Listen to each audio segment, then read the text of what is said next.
নমস্কার বন্ধুরা, শুভ সকাল। পুষ্পর বাংলাদেশে আপনাদের সবাইকে স্বাগত। আজ আমি বানিয়ে দেখাবো ইলিশ বেগুনের ঝোল, কাঁচা জিরে ঝোলের মধ্যে দিয়ে। কোনো জিরে বাটা কষানো হবে না। কিভাবে রান্না করি সেটা দেখতে থাকুন। সবার প্রথমে মাছের গায়ে আর বেগুনের গায়ে লবণ হলুদ একসাথেই মাখিয়ে দেবো।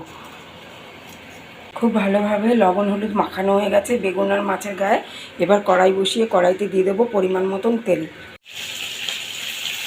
মাছগুলো খুব সুন্দরভাবে এপিট ওপিট করে ভেজে নিয়েছি। মাঝখানে একটু ফাঁকা রেখেছি, ওর মধ্যে কালো জিরে ফোড়ন দেবো। দিয়ে দেবো বেশ কয়েকটা চেরা কাঁচা লঙ্কা। খুব সাদা মাখা একটা রান্না হবে।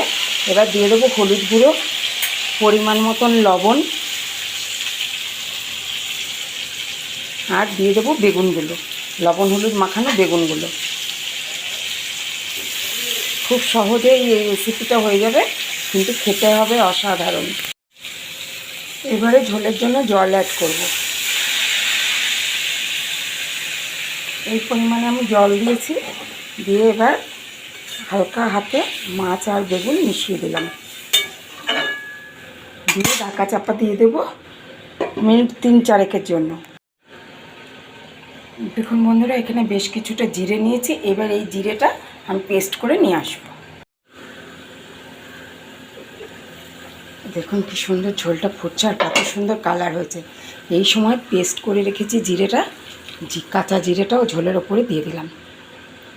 এইভাবে একদিন ইলিশ মাছের পাতলা ঝোল বানিয়ে খেয়ে দেখবেন। এবার ঢাকা দিয়ে শুধু ফুটতে দেবো। চলুন দেখি কেমন হলো। দেখুন বন্ধুরা, কি সুন্দর হয়েছে। এইভাবে বানিয়ে গরম গরম ভাতের সাথে সপরিবারে উপভোগ করুন গন্ধরাজ লেবু সহযোগে। ভালো থাকবেন, সুস্থ থাকবেন, দেখতে থাকবেন পুষ্পর বাংলাদেশের। ফিরে আসছি পরের ভিডিওতে।